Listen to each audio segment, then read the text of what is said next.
حضرت عمر فاروق رضی اللہ تعالیٰ عنہ کے پاس صحابہ کرام جمع ہو کے آئے.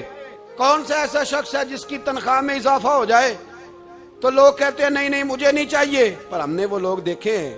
حاجی صادق صاحب کو مسجد والوں نے کہا 1000 روپیہ تنخواہ بڑھانی ہے تو حاجی صاحب کہنے لگے میرا بڑا سونا گزارا ہوتا ہے, مینوں نہیں بڑے نے.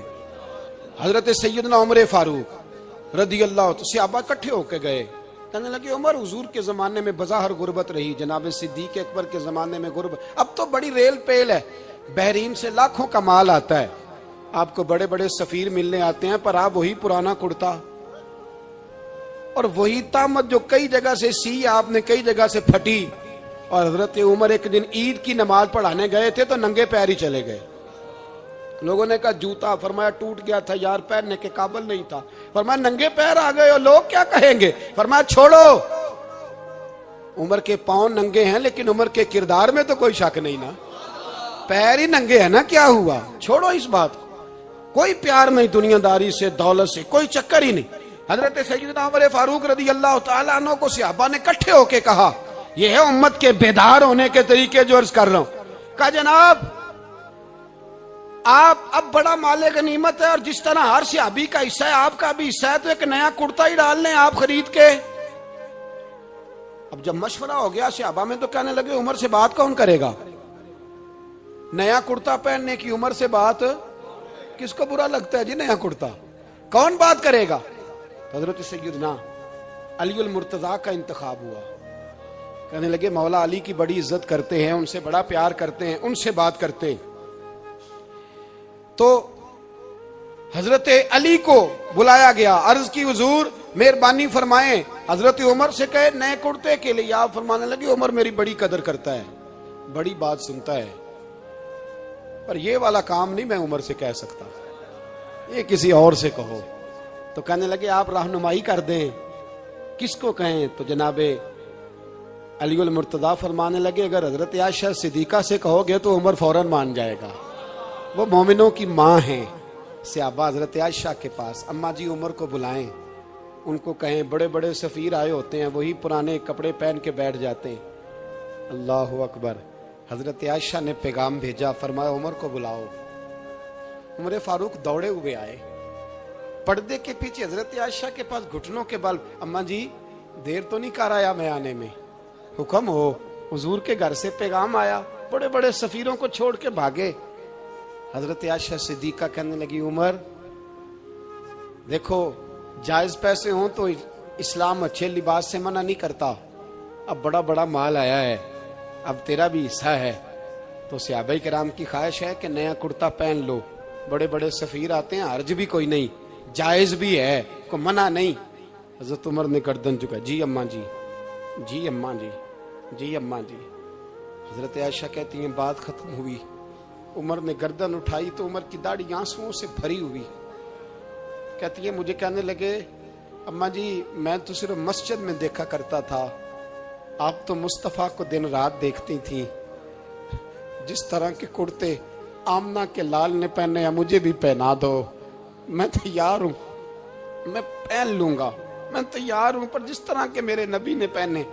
حضرت عائشہ کہتی ہے میں پھوٹ کے روئی, میرا پلو آنسوؤں سے بھر گیا. فرماتی ہیں میں عمر کی بات سنتی گئی تو میرا پلو آنسوؤں سے, میں نے کہا عمر تو جا, تو ٹھیک ہے. فرماتی ہے عمر فاروق سلام کر کے اٹھے, امیر المومنین چلے گئے. اس کونے میں صحابہ چھپے ہوئے تھے, وہ آئے, کہا اماں جی کیا بات ہوئی؟ تو میں پھر رو پڑی. میں نے کہا کیا بتاؤں, تمہیں پرانے کرتے نظر آتے ہیں, اسے محمد عربی کے جلوے نظر آتے ہیں, اسے رسول اللہ کا رنگ نظر آتا ہے, اسے وہ غلامی نظر آتی ہے. عمر کو دنیا سے پیار, اور دنیا سے پیار نہیں تھا, دعا پتہ کیا تھی؟ یوں جھولی اٹھا کے اللہ مرزقنا شہادتن فی سبیلک وجعل موت فی بلد حبیبک. اللہ عمر کو بسترے والی موت نہ دینا, موت شہادت کی دینا, اور میں میدان میں جا کے نہیں مرنا چاہتا, مجھے رسول اللہ کے شہر میں موت چاہیے, باہر جا کے نہیں, یہی میدان لگے مدینے میں, یہی موت آئے, اسباب بنا, میں مدینہ بھی نہیں چھوڑنا چاہتا. او بھائی ان لوگوں کو نہیں پیار تھا. جناب صدیق اکبر کا وصال ہوا تو زہر کے اثر سے, وہ جو آپ کو زہر لگا تھا بعض مفسرین نے لکھا ہے کبھی کبھی وہ جو سانپ نے ڈسا تھا تو کبھی کبھی اس کا اثر آتا تھا، بس اللہ نے شہادت دینی تھی کبھی کبھی، ورنہ تو بڑی شفائیں تھیں۔ حضرت عمر شہید، حضرت عثمان، جناب علی، امام حسن، امام حسین، علی اکبر، علی اصغر، حضرت عباس، حضرت سعد بن معاذ، حضرت امیر حمزہ، مصعب بن عمیر۔ میرے محبوب نے تو لسٹ بنائی شہیدوں کی، لسٹ بنائی شہیدوں کی۔ شہادت سے پیار کیا رسول اللہ صلی اللہ علیہ وسلم کے غلاموں نے، پیار کیا شہادت سے، اسی لیے تو کافر اٹھ نہیں سکا کہ شہادت سے حضرت سعد بن معاذ رضی اللہ تعالیٰ عنہ کو زخم لگ گیا، جنگ سے زندہ آ گئے لیکن زخم ہے، رو کے کہنے لگے محبوبہ سارے شہید ہو گئے، میں ایسے ہی رہ گیا۔ حضور نے فرمایا نہیں، رب تجھے بھی شہادت کی موت ہی عطا فرمائے گا۔ اسی زخم میں پردہ ہو گیا۔ میرے بھائی حضرت عمر بن جموح رضی اللہ تعالیٰ عنہ 4 بیٹے لے کے احد کے میدان میں آئے، کہا محبوبہ میرے 4 ہی تھے، میں سارے لے آیا ہوں، سارے ہی قبول ہیں؟ فرمایا ٹھیک ہے۔ پھر خود بھی زرہ پہن لی، ایک ٹانگ سے لنگڑے تھے، ٹانگ چھوٹی تھی۔ حضور نے فرمایا تو نے کیوں لباس پہن لیا ہے؟ کہا حضور میں نے بھی تو جہاد پہ جانا ہے نا۔ تو حضور نے فرمایا تیرے 4 بیٹے جو جا رہے ہیں۔ تو کہا یا رسول اللہ کیا لنگڑے جنت میں نہیں جا سکتے؟ حضور لنگڑے اللہ کو قبول نہیں، میں نہیں جا سکتا۔ تو میرے نبی پاک صلی اللہ علیہ وسلم نے فرمایا نہیں، جنت تو تیرا انتظار کر رہی ہے۔ کہا حضور پھر میں بھی جاؤں گا، بچے جائیں گے تو میں بھی جاؤں گا۔ ایک بی بی احد کے دن 3 سال کا بچہ لے کے گھر سے نکلی، بیبیوں کو کہتی ہے میرا خامد بھی بدر میں شہید ہوا، بھائی بھی اور باپ بھی، آج حضور نے پھر بلایا ہے، دل کرتا تھا کوئی جوان بیٹا ہوتا تو میں پیش کرتی، پر اب میرے پاس یہ 3 سال کا ہی ہے۔ بچہ لیا مدینے میں مسجد نبوی میں، حضرت بلال سے کہنے لگی 2 منٹ حضور کا دیدار چاہیے۔ نبی پاک آئے، کیسے آئی ہو؟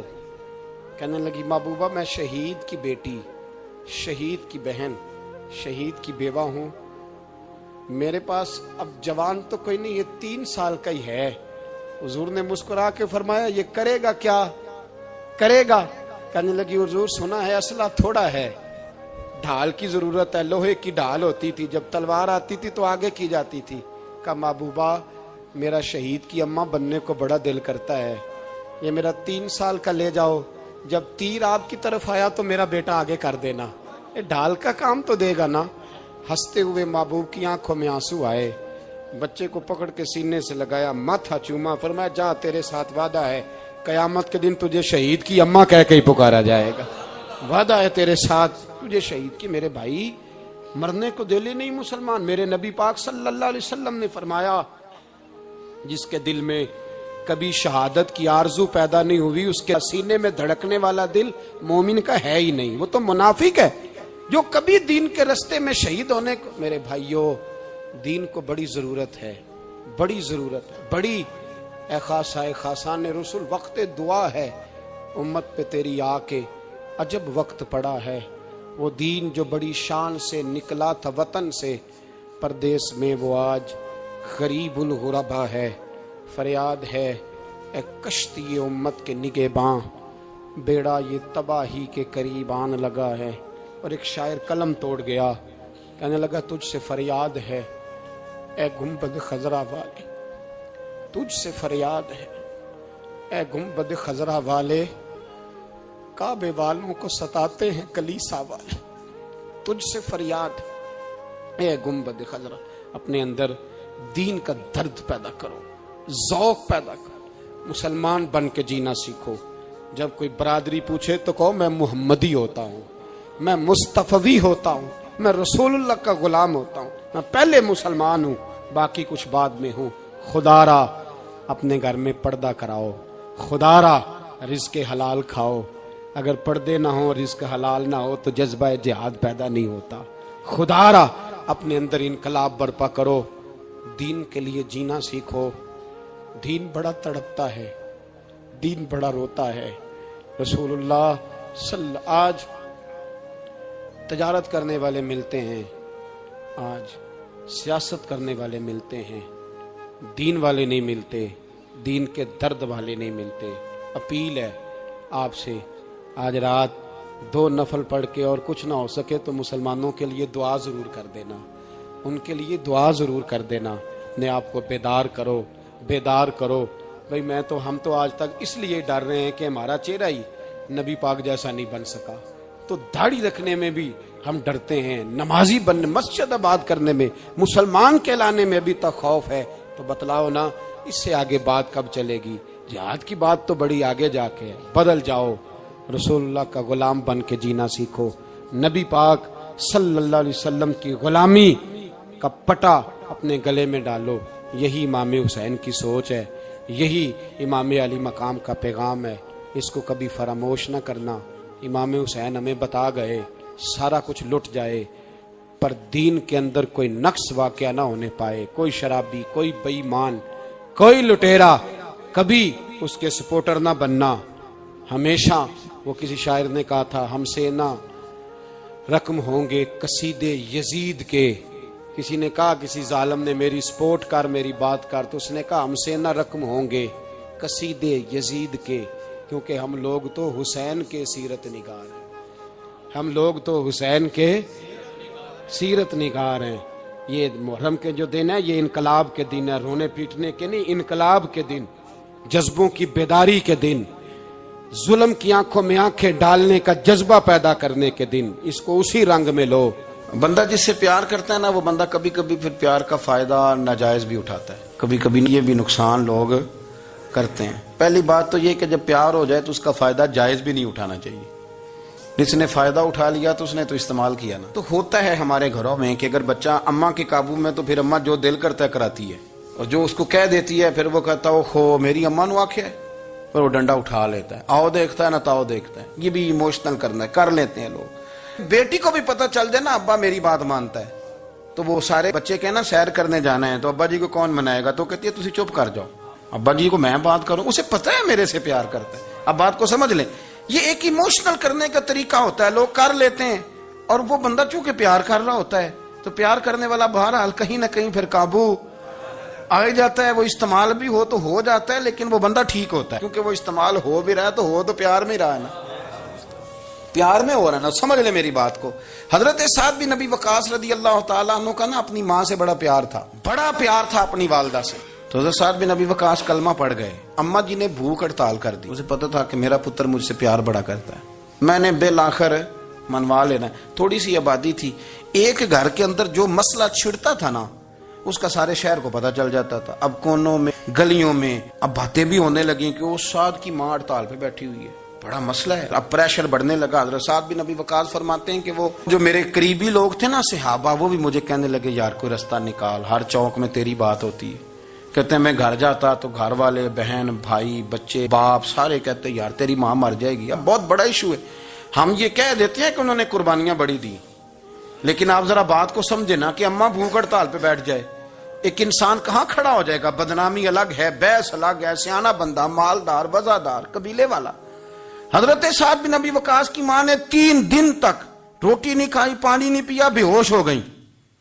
اب جب بے ہوش ہوئی تو شور پڑا، سارا محلہ جمع ہو گیا، اب سارے لوگ کھڑے، اور بچہ وہ ہے جو ماں کی بڑی ماننے والا ہے۔ اماں کے اوپر لوگوں نے پانی شانی ڈالا، ہوش آئی تو حضرت سعد بن ابی وقاص قریب آئے، کہنے لگے اماں ایک بات کرنی ہے۔ اماں بھی بڑی مشکل سے اٹھ کے بیٹھ گئی کہ پتر ماننے لگا میرا۔ لوگ بھی کھڑے ہو گئے، مسکراہٹ بھی ہونے لگی کہ لو نہ کوئی بات ہونے لگی، یا ماں کہتی ہے کلمہ چھوڑ دے پھر مانوں گی۔ حضرت سعد بن ابی وقاص کہنے لگے اماں سن میری بات، 3 دن ہو گئے، مکے کا کوئی کونا کھدرا ایسا نہیں جس میں میری تیری باتیں نہ ہوئی ہیں، اور قبیلے کا، علاقے کا کوئی شخص نہیں، لوگوں نے بڑی باتیں کی، اور لوگ جب باتیں کرنے پہ آتے ہیں پھر اوپر تک جاتے ہیں۔ یہ بھی کہا کہ کیا دین یہ سکھاتا ہے کہ ماں بھوکی مر جائے؟ یہ بھی لوگوں نے کہا، میں نے ہر شے سنی، برداشت کی، اماں اب تو میری بات کان کھول کے سن لے۔ ماں کہنے لگی وہ کیا؟ تو حضرت سعد کہنے لگے پیدا مجھے تو نے کیا ہے، 9 ماہ تیرے پیٹ میں رہا ہوں، روٹی تیرے ہاتھ سے کھائی ہے، تجھ سے زیادہ بہتر مجھے کوئی نہیں جانتا۔ ماں سن تیری کتنی جانیں؟ اماں کہنے لگی 1۔ تو حضرت سعد فرمانے لگے تیری 1000 جان بھی ہو نا تو ایک ایک کر کے ساری نکل جائے تو میں محمد عربی کا کلمہ پھر بھی نہیں چھوڑوں گا۔ ختم ہو گئی بات۔ یہ کیا بات ہوئی؟ وہ کچا رنگ للاری والا، ਜਿਹੜਾ ਚੜਦਾ ਤੇ ਲੈਂਦਾ ਰਹਿੰਦਾ। ਇਹ ਇਸ਼ਕ ਤੇਰੇ ਦਾ ਰੰਗ ਮੁਹੰਮਦ ਜਦੋਂ ਚੜ ਜਾਏ ਫੇਰ نہیں لینا۔ یہ کیا بات ہے؟ اماں تیری 1000 جان بھی ہو، روٹی کھانی ہے تو کھا، نہیں کھانی تو نہ کھا۔ یہ لفظ کہتے ہیں حضرت سعد بن ابی وقاص رو پڑے، آنسو آ گئے، لفظ کہہ کے باہر نکلے، مجمع چھٹ گیا، جس نے جو مطلب لینا تھا لیا، جس نے جو کہنا تھا اس نے کہا۔ حضرت سعد چلے گئے، شام کو گھر آئے تو اماں روٹی کھا رہی تھی، تو حضرت سعد فرماتے ہیں کہ محلے کی بیویاں کہنے لگی روٹی کیوں کھا رہی ہو؟ تو ماں رو پڑی، کہنے لگی پتر میرا ہے، میں نے پیدا کیا ہے، میرے پتر نے کبھی ضد نہیں کی، اس کے دل میں کچھ ہے اتر گئی ہے، کوئی ہے، کوئی کچا پکا جذبہ ہوتا تو میں تو 2 آنسو بہاتی تھی تو میرا پتر لوٹ آتا تھا، پر کسی رستے کا مسافر بن گیا ہے، اب کہیں پہنچ گیا ہے اور میں اس کا درد سمجھ گئی ہوں، جہاں گیا ہے اب وہاں سے یہ لوٹ سکتا۔ آپ سمجھیں اتنا تگڑا ایمان جن لوگوں کا، ان کے بارے میں لوگ ڈسکس کریں گے۔ ان کو نا قرآن پاک نے بطور نمونہ بیان کیا ہے۔ اللہ فرماتے ہیں ایمان اس طرح کا جس طرح میرے نبی کے صحابہ کا۔ یہ منافقوں کی بات ہو رہی ہے پہلے سے بارے میں، وَإِذَا قِيلَ لَهُمْ آمِنُوا كَمَا آمَنَ النَّاسُ، جب ان سے کہا جائے کہ ایمان اس طرح لاؤ جس طرح میرے نبی کے صحابہ لائے، قَالُوا أَنُؤْمِنُ كَمَا آمَنَ السُّفَهَاءُ، تو وہ کہتے ہیں اس طرح ایمان لائیں جیسے بیوقوف لائیں، یہ تو بیوقوف ہے، ہر شے نبی پاک پہ قربان کر رہے ہیں۔ تو اللہ فرماتے ہیں الا انہم هم السفہاء، خبردار ہو جاؤ میرے نبی پاک کے غلاموں کو بیوقوف کہنے والوں، تم بیوقوف ہو۔ اللہ کہتا ہے تم پاگل ہو، بیوقوف ہو، اللہ انہیں پاگل کہتا ہے، اللہ پاگل کہتا ہے انہیں جو نبی پاک کے صحابہ کو پاگل کہتا ہے، اللہ انہیں پاگل کہتا ہے۔ یہ معیار ایمان ہے۔ قرآن نے کہا ایمان اس طرح کا جس طرح کا نبی پاک کے، وَإِذَا قِيلَ لَهُمْ آمِنُوا كَمَا آمَنَ النَّاسُ، ایمان اس طرح لاؤ جس طرح میرے نبی پاک کے صحابہ ایمان لائے ہیں، اس طرح ایمان لاؤ۔